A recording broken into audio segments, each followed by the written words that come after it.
Search Inside Yourself, The Unexpected Path to Achieving Success, Happiness and World Peace, by Chade-Meng Tan. Introduction. What does the happiest man in the world look like? You might picture someone surrounded by wealth, or fame, or maybe someone who's achieved every goal they've ever set. But if you were to walk into a neuroscience lab a number of years ago, you would have found him sitting quietly in a chair, with sensors attached to his head. He's a bald Frenchman, dressed in Tibetan robes. His name is Mathieu Ricard. Mathieu wasn't always a monk. He was a brilliant scientist, holding a PhD in molecular genetics from the prestigious Pasteur Institute in France.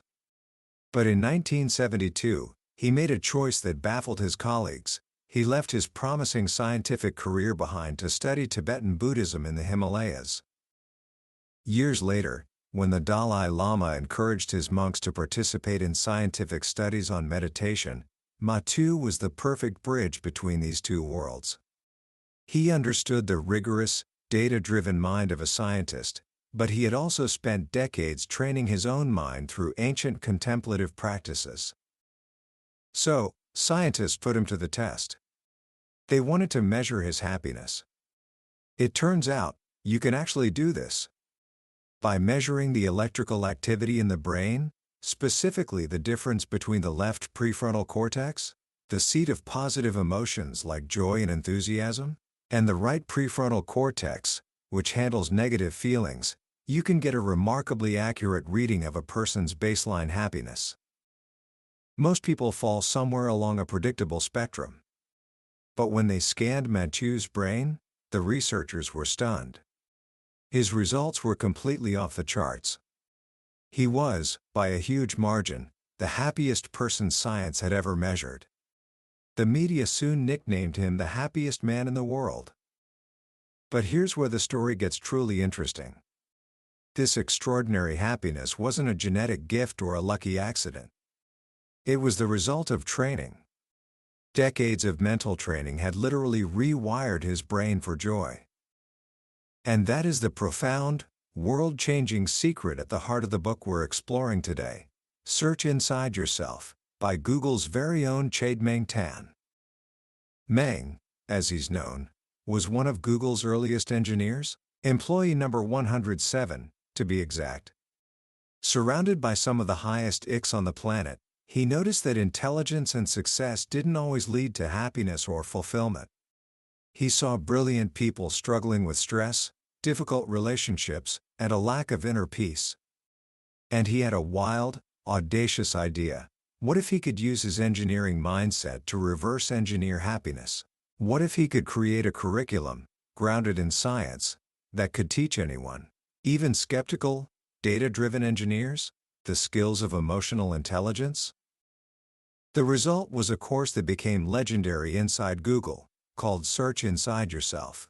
It blended ancient mindfulness practices with modern neuroscience and was so transformative that it changed lives. People became better leaders, more creative thinkers, and happier human beings. Today, we are going to unpack the secrets of that very course. By the end of our time together, you will hold a simple, three-step framework for training your own mind. You will learn how to calm your mind on demand, see your emotions with crystal clarity, and develop a kind of deep, unshakable self-confidence. This isn't just about feeling good, it's about becoming more effective, more resilient, and more connected to others. It's about learning the single greatest skill you can ever acquire, the mastery of your own inner world. So, get comfortable, and let's begin the journey. Let's learn how to search inside ourselves. Book summary. Our journey begins with a simple but profound question. What is emotional intelligence? We often think of intelligence as something fixed, like our IQ. But the pioneers in this field, men like Daniel Goleman, discovered something revolutionary: our ability to understand and manage our emotions, and the emotions of others, is not a fixed trait. It is a skill. And like any skill, it can be learned, practiced, and mastered. Chade-Meng Tan, with his engineer's mind, saw this not as a vague self-help concept, but as a system that could be broken down and optimized. He saw that emotional intelligence rests on a foundation of 5 core domains: self-awareness, self-regulation, motivation, empathy, and social skills. But knowing what they are isn't enough. The real question is, how do you build them? For a place like Google, filled with skeptics who live and breathe data, the answer couldn't be abstract. It had to be practical, scientific, and proven. This is where Meng had his great insight.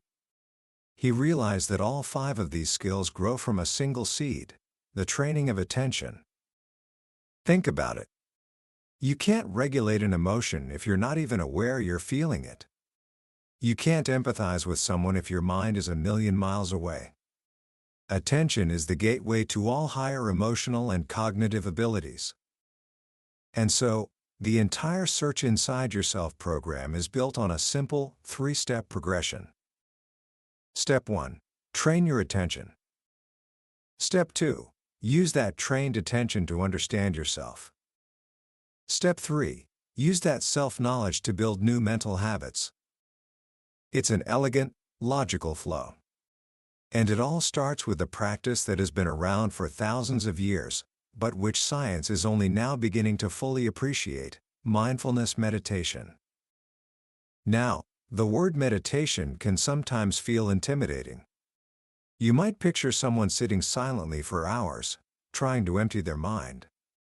But Meng, in his wonderfully pragmatic way, strips away all the mystery.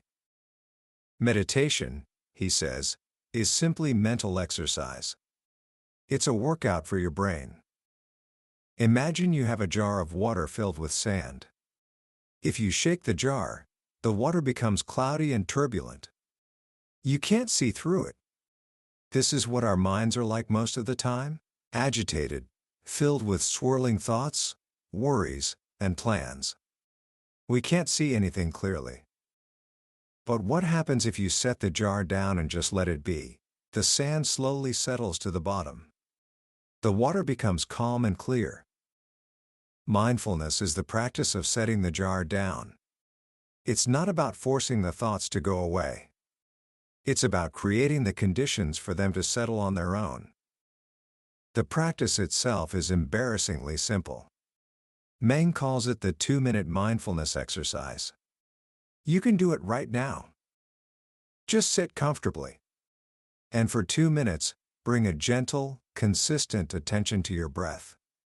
Feel the sensation of the air entering your nostrils, filling your lungs, and the feeling of your abdomen rising and falling. That's it. Now, something will happen almost immediately. Your mind will wander. You'll start thinking about what you need to do later, or that awkward thing you said yesterday, or what's for dinner. This is not a failure. This is the entire point of the exercise. The moment you realize your attention has drifted, and you gently, without judgment, bring it back to the breath, you have just done a push-up for your brain. That act of noticing and returning is the core of the practice. Every time you do it, you are strengthening 2 critical mental muscles. The first is attention itself. The second, and even more important, is what scientists call meta-attention, the attention of your attention. It's the part of your mind that knows where your focus is. By practicing this simple act of returning to the breath, over and over, you develop a mind that is both relaxed and alert at the same time. The turbulence subsides. The sand settles. And a profound clarity emerges. This calm, clear state of mind is the foundation for everything that follows. It's the solid ground upon which all of emotional intelligence is built. Once you've started to train your attention, you move to step 2, using that newfound clarity to achieve self-knowledge and self-mastery. This is where you turn your powerful, focused attention inward. And the first place you look is your own body. Meng explains that every emotion we experience isn't just a mental event, it's a physiological one. Anger has a feeling in the body, Maybe a tightness in the chest, a clenching in the jaw. Joy feels different, perhaps a lightness, a warmth spreading through you. Anxiety might feel like a knot in your stomach. Our bodies are constantly sending us data about our emotional state. The problem is, most of the time, we're too distracted to listen. The practice Meng introduces here is called the body scan. It's simple. You lie down or sit comfortably, and you systematically move your attention through your body, from the tips of your toes to the top of your head. You're not trying to change anything, you're just noticing. What sensations are present? Warmth, tingling, tightness, or maybe nothing at all? By doing this, you start to perceive your own emotional processes with what Meng, the engineer, calls a higher resolution. Instead of just being angry, you begin to notice the very first flicker of that emotion as a physical sensation. You might feel a subtle clenching in your stomach a split second before your mind even labels the feeling as irritation. This is a superpower. Viktor Frankl, the famous psychiatrist and Holocaust survivor, once wrote, "Between stimulus and response there is a space. In that space is our power to choose our response. In our response lies our growth and our freedom." Mindfulness of the body creates that space. When someone cuts you off in traffic, the stimulus is immediate. The automatic response might be a surge of anger, a honked horn, a shouted word. But with a mind trained in self-awareness, you can perceive that initial surge of heat in your chest as it happens. And in that moment, in that tiny gap between the feeling and the reaction, you have a choice. You can let the automatic pilot take over, or you can choose a different path. You can take a breath. You can let it go. This ability to pause before you act is the beginning of self-mastery. And it leads to one of the most liberating insights in the entire book: you are not your emotions. We tend to identify with our feelings. We say, "I am angry," or "I am sad," as if that emotion defines our entire being. But through mindfulness, you begin to see emotions for what they are, just temporary events. They are like clouds passing through the vast, open sky of your awareness. The sky is not the cloud. And you are not your anger. When you see anger as just a physiological experience, a pattern of sensations in your body, it loses its power over you. It's no longer an existential threat, it's just data. You can observe it, learn from it, and decide how you want to respond to it, rather than being compelled by it. This is the shift from compulsion to choice. It's the difference between being a passenger on a runaway horse and learning to gently take the reins. One of the most powerful tools Meng offers for this is a 5-step process for handling difficult emotions or triggers. He calls it the Siberian North Railroad, a clever mnemonic for stop, breathe, notice, reflect, and respond. Imagine your boss makes a comment that feels critical. You feel that hot flash of defensiveness. Stop. Just for a split second, do nothing. Don't react. This is the sacred pause. Breathe. Take one conscious, deep breath. This simple act engages your body's relaxation response and reinforces the pause.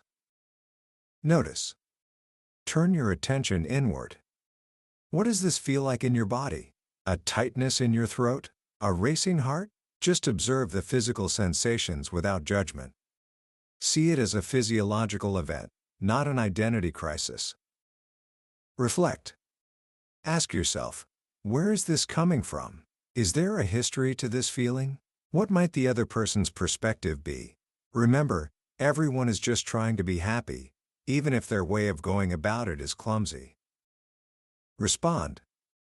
Now, from this calmer, clearer place, choose your response.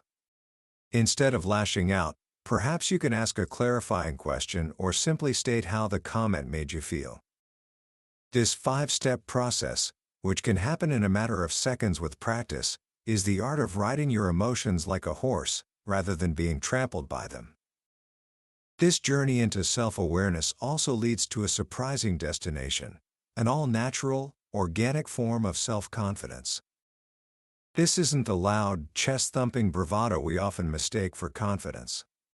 True self-confidence, Meng argues, comes from deep self-knowledge. It comes from being so honest with yourself about your strengths and your weaknesses that you have nothing left to hide. You become comfortable in your own skin. When you know your own failure modes and recovery modes, when you understand exactly how you get triggered and how you can guide yourself back to balance, you develop a quiet trust in yourself. You know you can handle whatever life throws at you, because you've explored your own inner landscape. You're not afraid of your own monsters, because you've learned to make friends with them. This leads us to the third and final step of the framework, creating useful mental habits.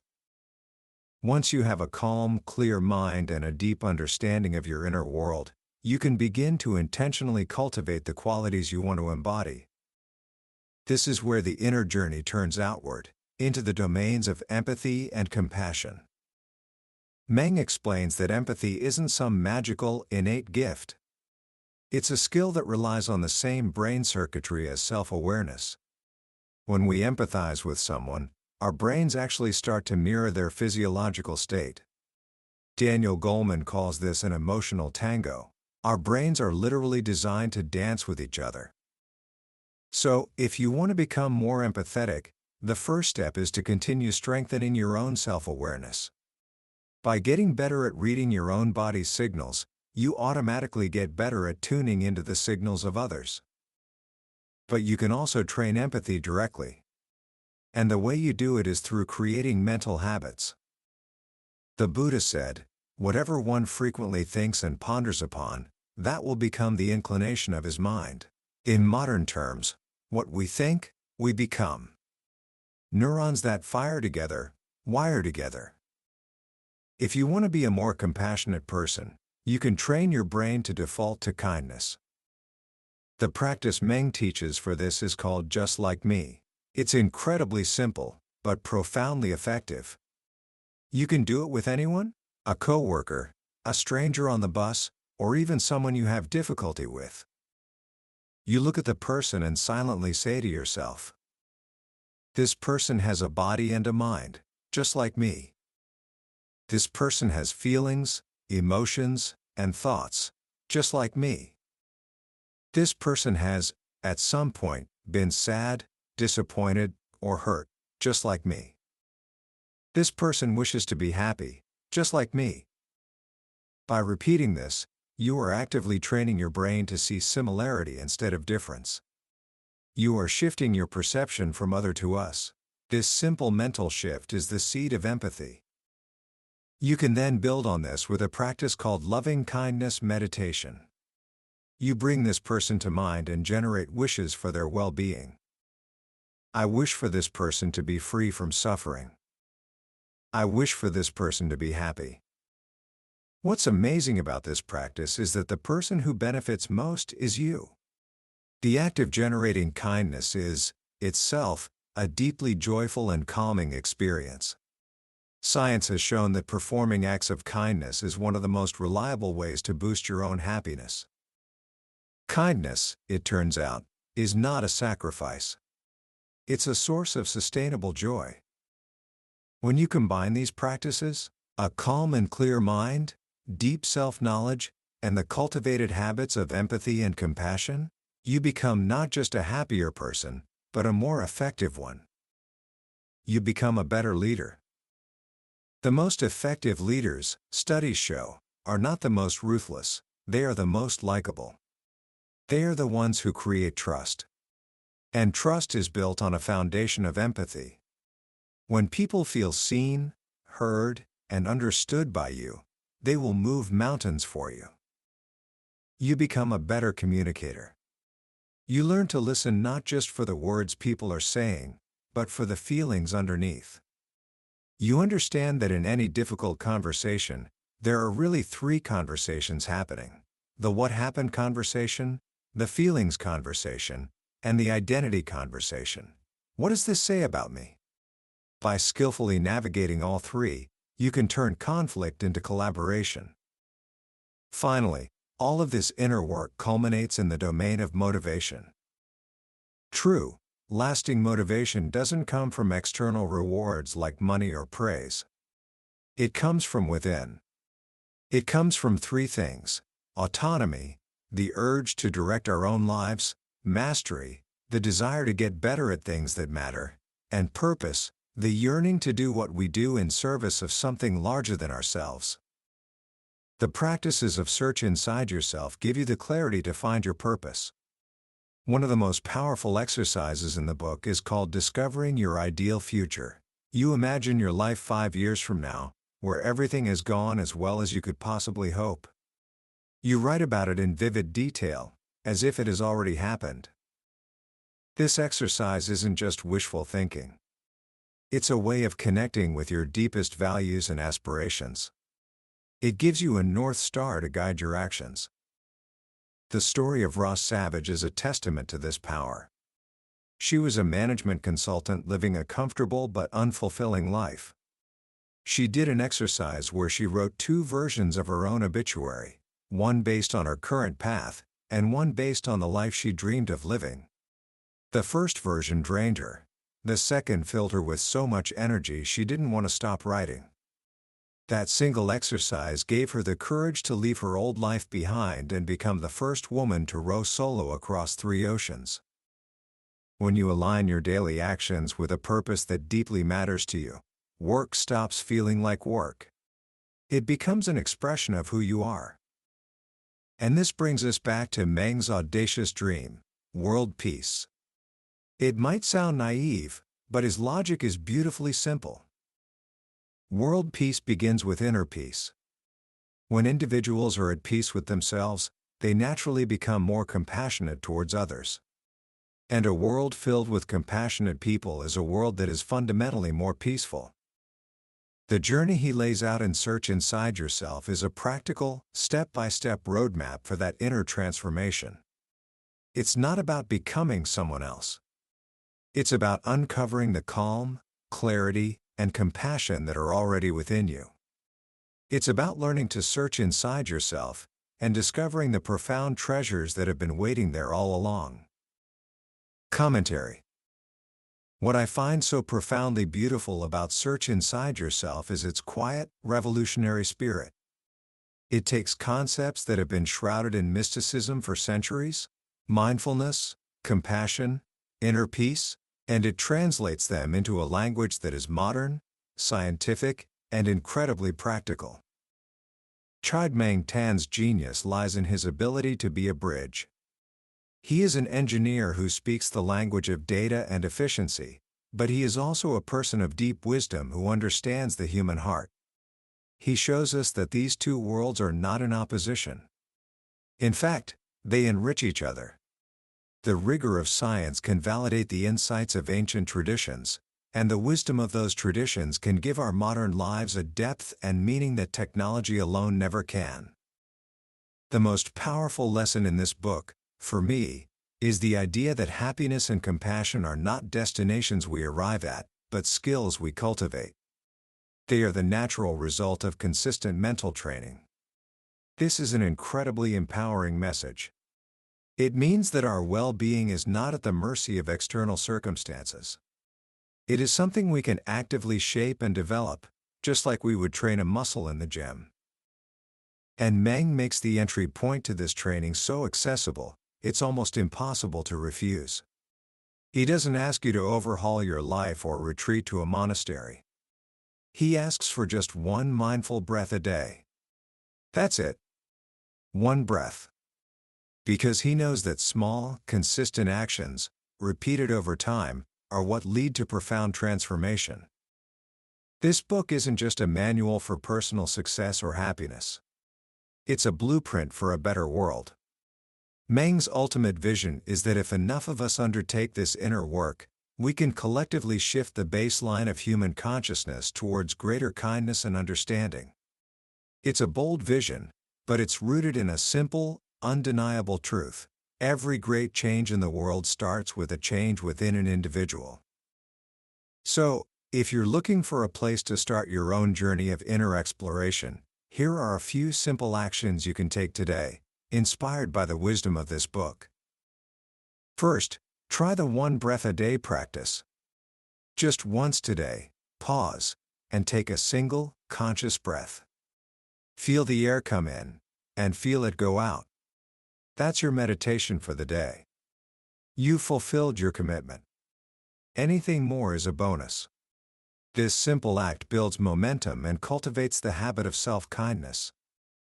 Second, in your next conversation, practice mindful listening. Choose one person you speak with today and give them the most valuable gift you possess, your full, undivided attention. Don't plan what you're going to say next. Just listen. Listen to understand. See what happens to the quality of that connection. Third, look for goodness. Just once today, intentionally notice an act of kindness or goodness, whether in yourself or in someone else. It could be someone holding a door, or a moment of patience you offer yourself. Acknowledging goodness trains your mind to see it more often, and that is the fertile ground from which compassion grows. Search inside yourself is more than a book, it's an invitation. It's an invitation to explore the most fascinating, complex, and rewarding territory you will ever encounter, your own mind. And it offers the hopeful promise that by undertaking this inner search, you will not only find success and happiness, but you will also become a force for good in the world.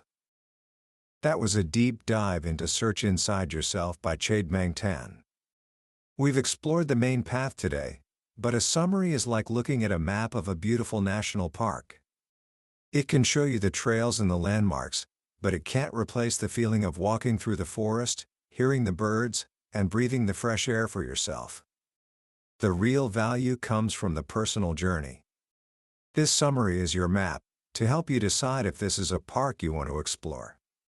If anything we've talked about today has sparked a curiosity in you, I encourage you to grab a copy. Reading it isn't just about gathering information, it's an experience, one that might just change the way you see yourself and the world around you. You can find a link to the book in the description below. And if you found this journey valuable, please show your support by hitting that like button and subscribing to the channel.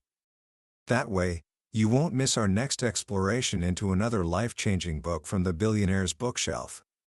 Let's keep searching, and let's keep growing, together.